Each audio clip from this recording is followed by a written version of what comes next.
Policy makers हैं उनके साथ ये बात ज़रूर शेयर करें कि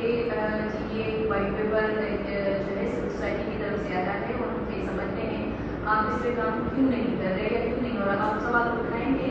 तो ये बात जो है उनके जो है मेहमानों तक जाएगी। दूसरा MPs जो आज वैसे हमारे पूरी कंसल्टेशन पूरे वाइट पेपर में हमारे साथ हैं, आज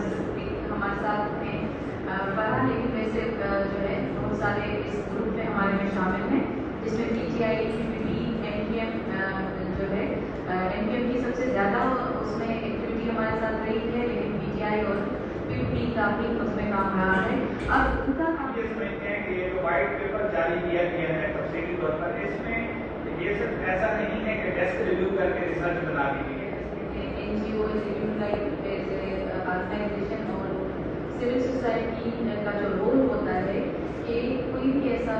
जो है कानून है